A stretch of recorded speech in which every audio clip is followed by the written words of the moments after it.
Narito ako sa work ni Mrs. Kasi kaninang umaga tinawagan niya ako. Ang sabi niya meron daw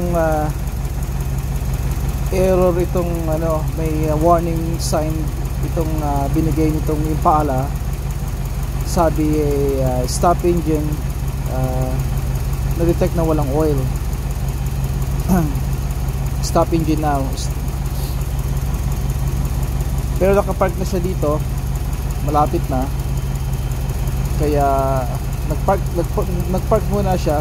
Tapos ayon sa kanya, lumabas lang yun nung dito na siya sa parking Kaya nung nakapark siya, tamang timing naman,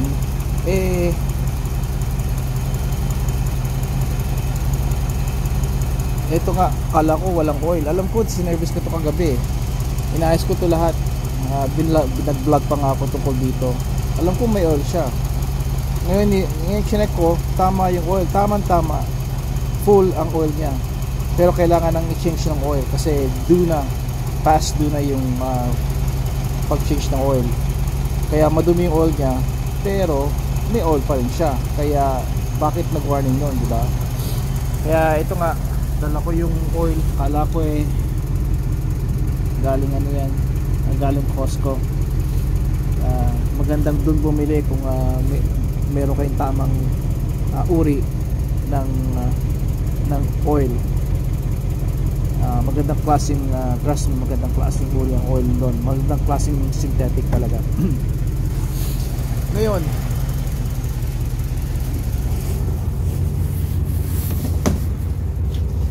itong parking niya ay sa hospital. Ito yung idiot light. Mga kababayan ko, ang tawag nila dyan ay idiot light. Well, check engine, di ba? Sabi nila. Pero ang tawag namin dyan, idiot light. Kasi you're driving, hindi natin alam kung kung bakit may ilaw. Sinasabi lang na may problema. Unless gamitin nyo ng scanner, which I recommend na dapat may scanner din kayo kahit kaunti ang kalaman ninyo, is good, handy. Even wala kayong kalaman, mura lang naman kasi yun, yung maliliit na scanner or yung reader ng mga check engines. Baka na meron din doon kasi kung may kaibigan kayo kasama, handy yun na ipa-plug lang nila. Okay, enough of that. Some other video na yun. Ito ay hindi ko alam yan kasi kinari ko yun. I have a feeling ito yung knock sensor, yung low voltage knock sensor nitong na hindi ko pa na-address. Pero yung oil, kita nyo, nagsacycle dito ng mga error. Change engine soon, check, we will do that this weekend. Tapos yung hood open, of course, the hood is open. Tatawa lang ako. Service tire monitor, yan ang pag-usapan natin dyan kasi may sensor ng mga tires. Itong pag bumili kayo ng winter tires, nagpaayos kayo, minsan wala yung kakabit na sensor or nawawalan sila ng baterya, then yan ang error na mangyayari na service tire monitor system. Yun ang maging problema niya, pero hindi nakaka-apekto sa takbo. It's just communication lang, okay? Trust me on that. Pero be nice kung wala yung error na yun at namamonitor yung tire. Pero back in the days wala naman nun, di ba? Yung mga old ways na elbow grease, you do it yourself, bababa kayo doon, i-check your gauge. How cool is that, ha? Na maybe hindi na-apply sa inyo yan. Gusto niyo lahat convenient sa inyo, di ba? Well, suffer sa ganyang mga error kapag hindi yun na-address. Anyway, dito na muna matatapos. Again, idiot light. Idiot light ang tawag namin dyan. You're welcome to say that too, okay? Don't let the society say don't say bad words, idiot, homeless, ano pa ba, mga anything to do with the word may salitang man. Society natin ngayon, di ba? So, papatayin ko siya. Hop. Ano pa ba? Meron kasi siyang may regalo siya doon sa kanyang co-worker. Birthday nila ngayon. kailangan kong bilisan din mamaya, baka mamaya sumulpot yung security guard, sabihin na anong ginagawa mo dito, so reserve lang to, employee ka ba dito, ikaw ba doctor, surgeon, ikaw ba nurse? Alright, just checking kung ano yung mga unusual things here dito. Ignore this. I'm an old Chicago Bear fan. Now, bakit ako may Green Bay dito? I don't wanna even touch it. Si Mrs. kasi gusto ang Green Bay. Gusto niya ang Green Bay team. Kaya it breaks my heart. Pero yung aking dalawang anak, they love the Chicago Bears. So kahit ganon pa man, masaya ako dahil ang aking mga si Juniorita, si Bulsonita, Bears. Kaya go Bears! Yan, Green Bay. Okay, good. That's a nice boots, by the way. Sa mga nag-isip kumuha ng boots, this is merino wool ang inside nito, which is nice. At very warm daw, sabi niya. Sobrang kagustuhan niya, nilalagay niya sa upuan, no?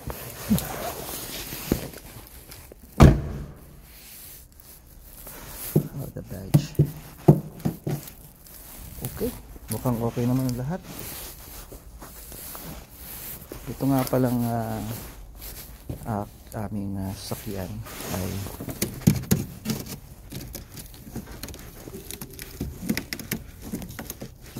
closing shot ito.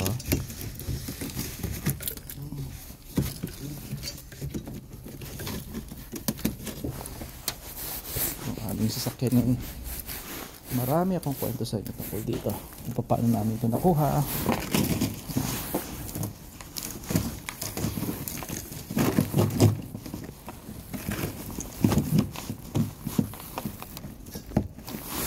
Kailangan ng bagong wipers din. Alright. At okay, titingnan ko muna uli. Lagay ko kayo dyan. Alright. Saan ba yung cup? Yan, yung cup. Bakit? Kalagay ko yung susi ko sa aking sakitan. Wala yung microphone ko sana narinig ako na maliwanag.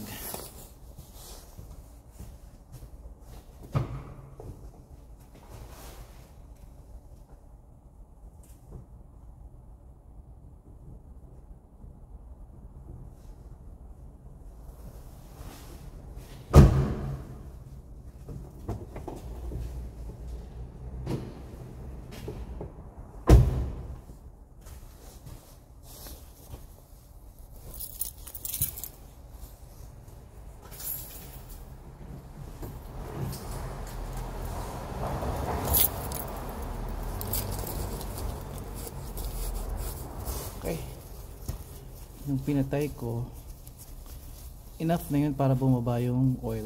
Kaya titingnan natin. Kita nyo, maitim yung oil. Last check para naman masabi nyo hindi ako hulaan. Okay, don't know that.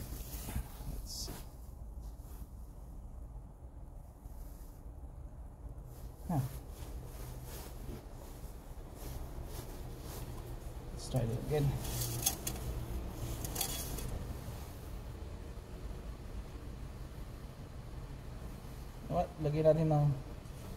Lagyan pa natin ng oil. Pero ito kanina kasi full hanggang doon sa may third mataas na butas. Ngayon ikalwa na. And sabihin nyo na, teka, papapatay mo lang lakaya. That's good enough para makita ninyo na para bumaba yung oil. So I'm convinced na kailangan niya ikatlong butas, diba? So lalagyan ko pa ng half a quarter. Okay, dali lang yan, buti hindi ko pa. Let's see.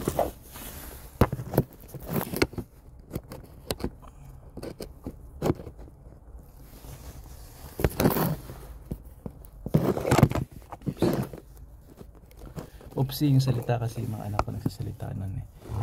Siyempre, tatay, nakikiuso.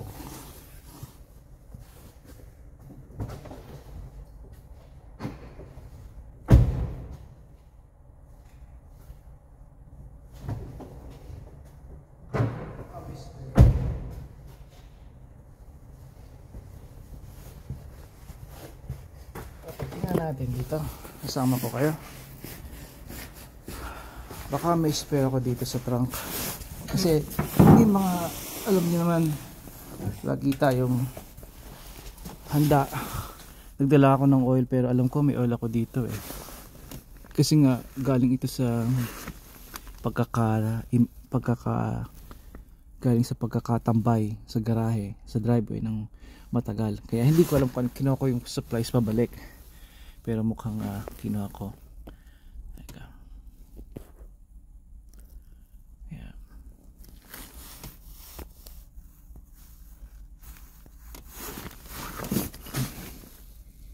Well,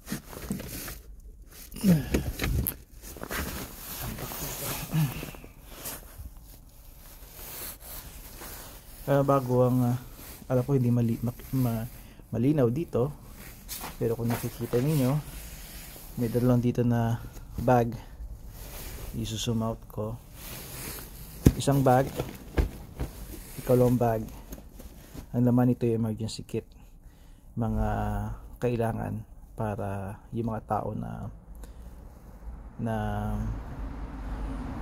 na unfortunate na nangyayari sa kanila na kailangan ng tulong ng Red Cross. Narito. Okay, para sa atin kailangan natin may bag out. This is called bag out bag. Sakali ng sakuna, kung ano man ang sakuna na yon, meron kayo sa kotse at meron kayo sa bahay.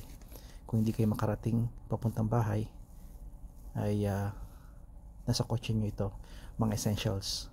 Okay, essentials para makasurvive kayo sakali mga may sakuna.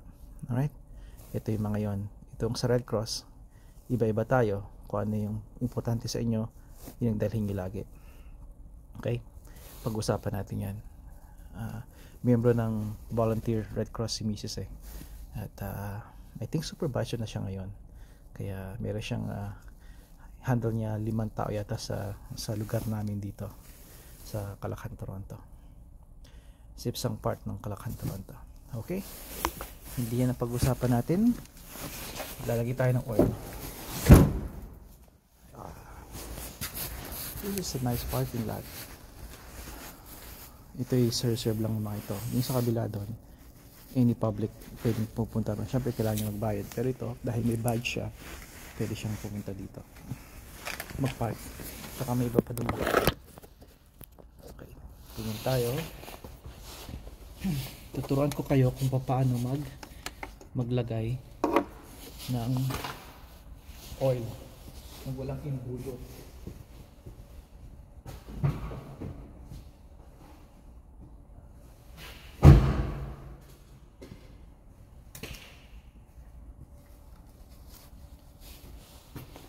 Ako, baka hindi niyo ako narinig, sabi ko tuturuan ko kayong maglagay ng oil o kahit ano man na nasa jug, kung paano magsalin ng walang imbudo.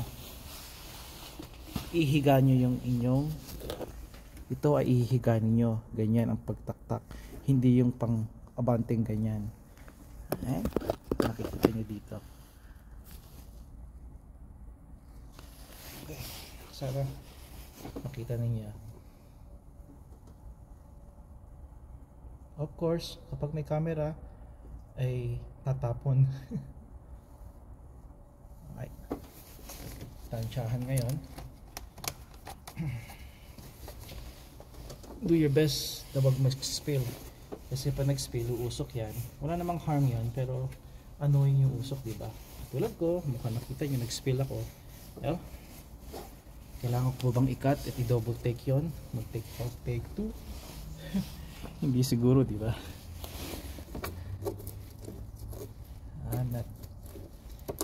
Perfecto.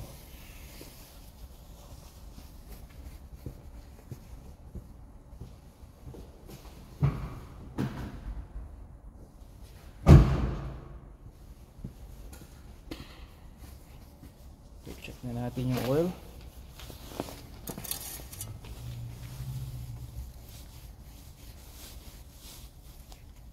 Sana maganda pagkakakuha ko nito.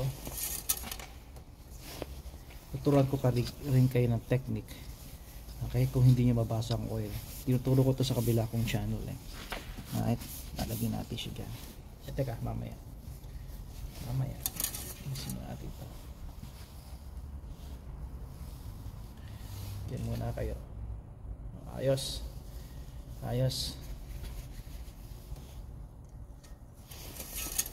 Kapag yung isa hindi nyo ma-read kasi makalat at hanggang dulo, hanggang napakataas, yung kabila tingnan nyo, yun ang accurate. Katulad ito. Titingnan nyo, lakay makalat yan. Yep, tama. Pag binaligtad ninyo, kita nyo? Nandito. Kita nyo yung pinakamataas na butas. Ayun. So, tama yung aking tansya. Ngayon, tuturo ko sa inyo kung paano. Wala kasing tripod eh. Pero kaya ko to. Lalagay natin yan dyan. Malinis. Basta malinis. Well, yung hindi complete na dark. Okay. Yan. Sana makuha ito. Tapos, hilahin niyo. Kasi minsan, pag bagong oil niyo, hindi yung case na to ha. Pag bagong oil, hindi niyo makita kasi sobrang transparent, diba? Kaya mahirap tingnan yung linya kung tama ba. Ngayon, hugutin niyo yan. Pag hugot nyo, yung tingin nyo magandang part ang ilalagay nyo, which is itong case na to. Ito, ibababa ko to. Pagkababa, isa-swipe ko. Yan. Ngayon, pagka-swipe, ayun, ilalagay nyo yung dulo doon.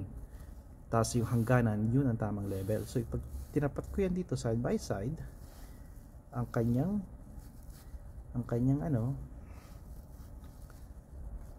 level ay nasa second pa rin, no?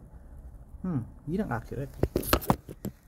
Tapos, kailangan yung gawin yan several times. Okay?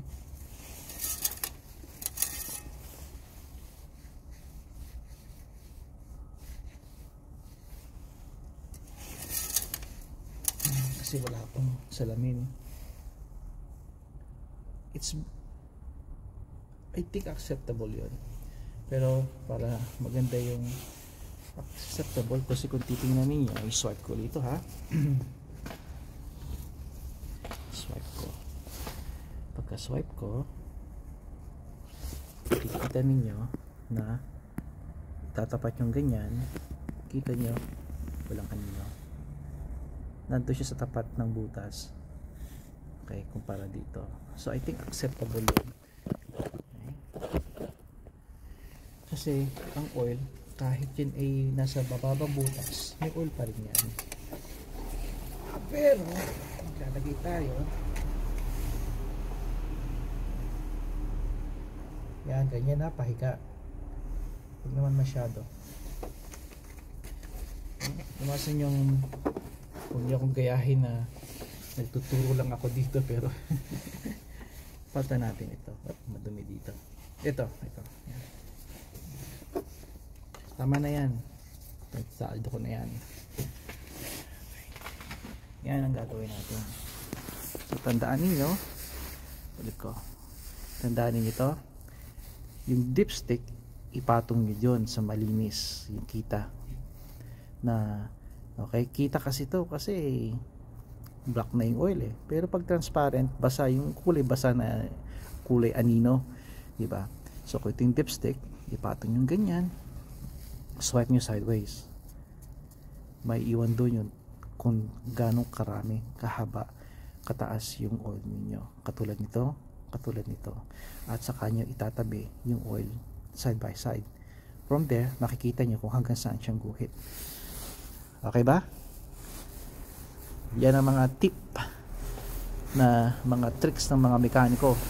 Kahit hindi naman ako mekaniko, I am very fortunate na napapaligiran ako ng mga tao na ito ang trades nila. Kaya yun lang gawin niyo. Kung anong interest nyo, doon kayo makihalubilo. Doon kayo makihumanap ng mga taong with your same mind. Okay? Same interest. Diba? Yan. Lagay ko siya dito. Hanap tayo dito ko ilalagay siya para medyo kita niyo dito. Tapos hahanapin niyo yung side. Isa sa side niya hindi maganda, makalat. Itong side na to maayos. So ito ilalagay ko. Okay? Ito ilalagay ko.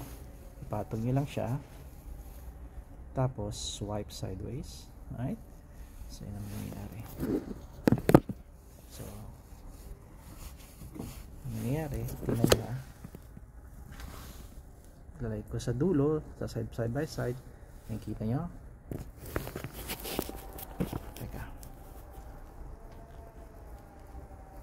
Yan, mas tama yung level, di ba?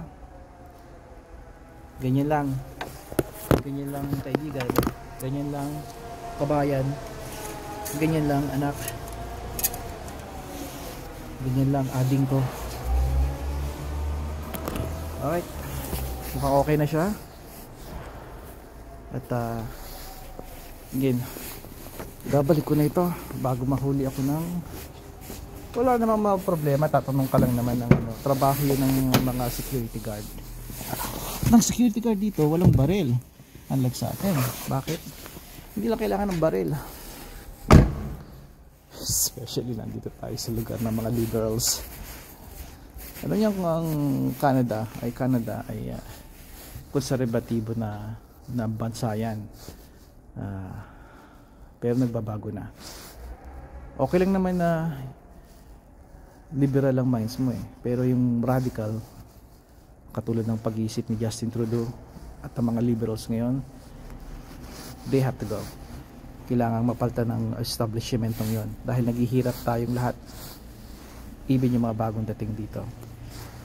Hindi dapat na pinafla dito ng immigration. Dapat kontrolado. Dapat kontrolado. Sabihin ko sa inyo, bibigyan kayo ng example.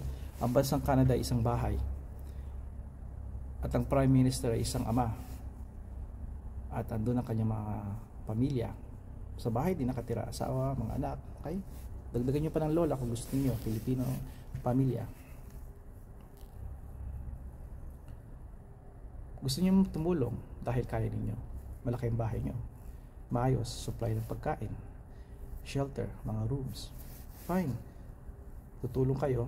At once na makatulong kayo, yung tinulungan ninyo, makakatindig sa sariling paa nila dahil natulungan ninyo. Di ba? Ganun ang buong idea ng Amerika, ng North America, ng Canada dapat. Pero hindi sa nangyayari ngayon, kuha kayo ng kuha sa ama. Kayong pinuno, kayo nasusunod. O syempre, hindi lang kayo dapat, hindi porke kayong presidente or prime minister, nasusunod lagi kayo, may proseso yan. Pero sabihin natin na ganun ang pag-iisip ng gobyerno. Kuha ng kuha ng refugees, ng immigration, ng immigrants. Ano nangyayari? Napupunong bahay, naubos ang pagkain, puno ang kwarto, sa salas na natutulog, at sino pa yung mga yun dahil hindi nyo sinasada, ninanakawan kayo at sinasaktan ng pamilya ninyo at sinisira ang bahay. At nag-iistay sila sa bahay, hindi sila umaalis at pagkatapos sila matulungan. Hindi nag-aaral, hindi lumalaki para ipasa ang kabutihan at lalo lumakas ang ang bahay o ang bansa. Yan ang nangyayari ngayon. Kaya kayo na nakakaboto, manahon na para bumoto kayo ng tama. Alam kong boboto sa inyo iba, tama, pero sa mga liberal, kailangan ninyong mamulat. Yung harm na ginagawa nila mula bata hanggang matanda, mga veterano natin, mga sundalo na ngayon walang nakakain sa ibang bansa. Napakarami. Injustice. Ang lalakas ng loob ng mga kriminal. Dahil alam lang hindi sila mapaprosecute ng ganon katindi. Ganun din sa Amerika. Yun ang aking kinagagalit. Hindi ito yung Amerika, hindi ito yung Canada na nakita ko. Iba ang Canada ngayon. Iba ang Amerika ngayon. Tandaan ninyo, ngayong 2024, malaking mangyayari ngayon. Dahil tatakbo si President Trump, maapektuhan din ang Canada. Matagal pang, hindi pa natin alam talaga kung kailan mapapalitan si Trudeau. Ang talaga na sa next year, 2025. Pero maaaring magkaroon ng pagbabago din ngayong taon na to. Pero malabo yun. Magbabago ang ating gobyerno. Nananalig ako ng tamang leader lang At once na makupo leader na yan, have faith, have patience. Hindi agad-agad mababago ang sinira ng liberal na administratibong ito. Amerika, Canada, parehong liberal, liberato na radical ang pag-iisip. Kailangan mawala yun, kailangan mapalitan. Dahil hindi ito ang ating nakagisnaan at hindi ito ang ating gustong mangyari. Tahak. Mag-isip kayo ng anuman, pagkain, kabahayan, even yung international student. Tip lang yan, napakaliit lang yan, kaya di ko binabagit ang international student. Pero dahil naiintindihan ko kayo is international student, naghihirap kayo. At wala akong masyadong opinion dyan na, meron ako pero nandito lang sa akin, hindi ko ilalagay ng lahat. Dahil may mas malaki pa nangyayari kung bakit nandito kayo sa bansa ito, naghihirap kayo, bakit hindi kayo maka-afford ng tinapay, ng gasolina, hindi nyo mag-full tank yung sakyan. LGBTQ, Black Lives Matter, modern feminism, environmentalist, mga system racism, napakarami yung mga binabagkas na mga yan. Even pagkalalaki, pagiging masculinity, tatanggal nila. Okay? If you pay attention at magbumulat kayo, makikita ninyo, dahan-dahan tayong binibreak ang sistema natin, ang ating pananalig sa Diyos, ano man ang inyong pananalig at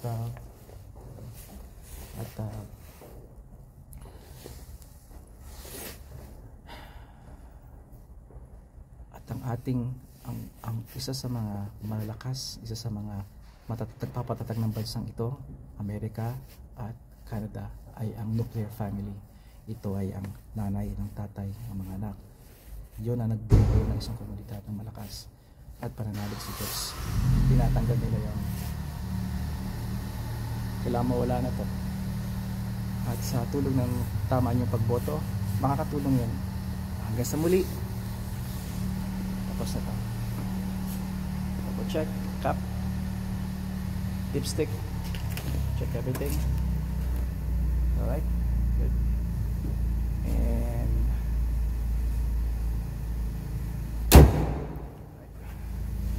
tapos ito, lock na ito.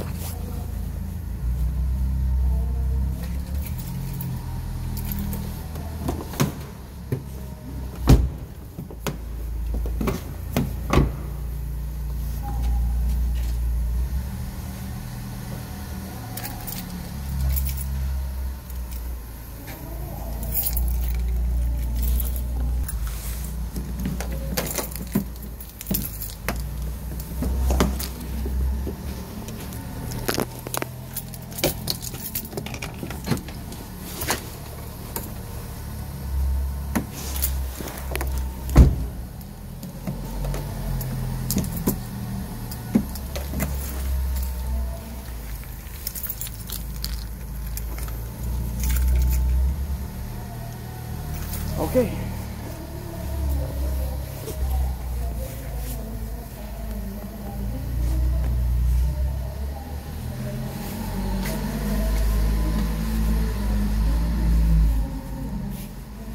Nagsasalita na naman ako ng I can't help it. Ganun ang aking kung meron man akong vlogs na gagawin ay kung meron man akong vlogs na gagawin, paminsan-minsan babanggitin ko yon dahil yun ang pagkatao ko.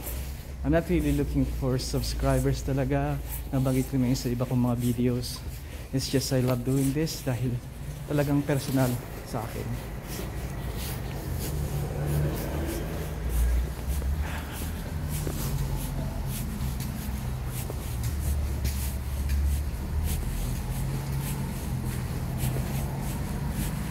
Ito na yung trabaho ng aking misis.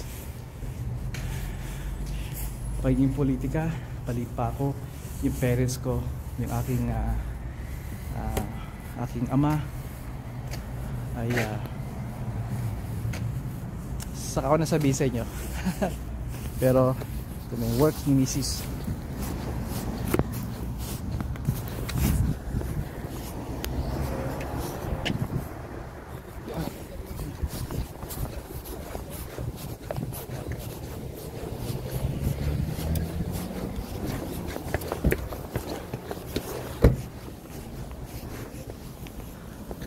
Ito ang Sunnybrook Hospital. Ang laki, no? Alam niyo, ng panahon ng giyera, World War II, malaking bahagi ito, I think even World War I, pero I'm not sure, no, I think World War II, malaking bahagi ito. Nandito mga sundalo, ginagamot yan. Bagong ito bagong extension nila to. Tsaka may helipad dito sa taas, malaki improvement nila. Ito naman sa kabila, ang parking lot. Mali ako. Doon sa kabila na yon, hindi ako makapaglakad ako dito. Nasa likod ako eh. Nakatingin yung mga tao sa akin na ba, may blue gloves ka, hindi ka ba giniginaw? Kasi hindi mo ba alam na negative pa rin ngayon ang ating temperatura? Doon nga pala sa mga nagsasabing, huwag mo sabihin negative, minus dapat. Well guys, kahit sino pag sinabing negative, maintindihan yon. Tama, madalas na ang salita nila ay minus dito. Pero nothing wrong with that. Kukutsain nyo ba ako kapag sinabi kong below naman? Pag sinabi kong 20 below? Kaya hanggat naiintindihan nyo, that's fine. Okay lang yun. Dito ako maglalakad para kita ninyo ako. Para kita nila ako. Kahit may gusto ko ipakita sa inyo.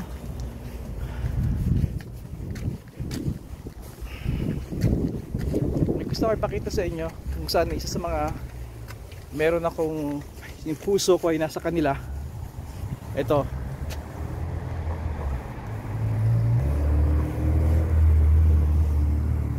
Yan. Ito ang tinatawag na Veterans Center. Isusum ko yung pangalan, George She's Wing Veterans Center to, Veterans Hospital. Yan, L-Wing. Okay, lakay, veteran. World War II, naandyan sila. Diyan sila nakalagi. At tuwing Veterans Day, Memorial Day, Veterans Day, nakahilera sila dyan. Naka-wheelchair, syempre naka-wheelchair yung iba, karamihan. Tapos doon nag-umpisa ang parada. Nagdadrive sila ng mga jeep, mga pandigma, naka-beret, naka-uniforme ang mga tao. At paparada sila dito. At magbibigay puri, magbibigay ng respeto at pasasalamat sa mga veterano.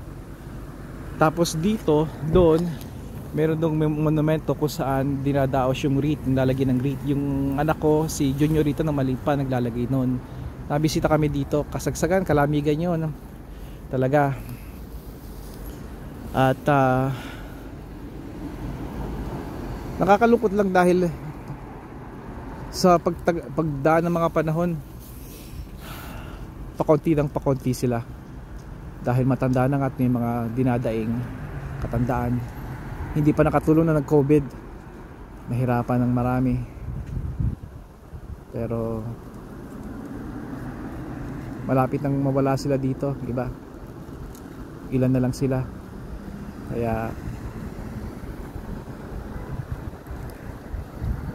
malapit ang loob ko sa mga veterano. Dahil pangarap ko noon pa maging sundalo. Isa pa, ang dahilan kung bakit narito kami sa North America ay dahil sa aking lolo. Siya ay isang tunay na veterano ng digmaan, nung ikalawang digmaan. Dahil sa kanya, buong pamilya ko narito sa North America. Yung side ng aking father.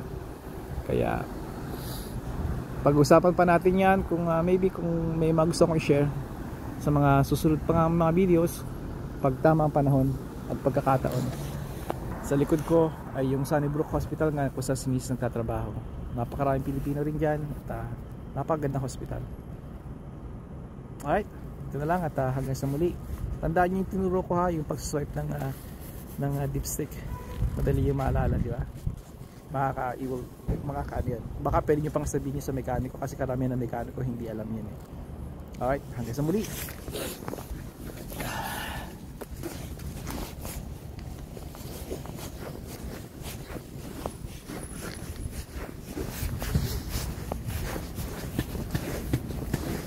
Yung kamay ko naninigas na.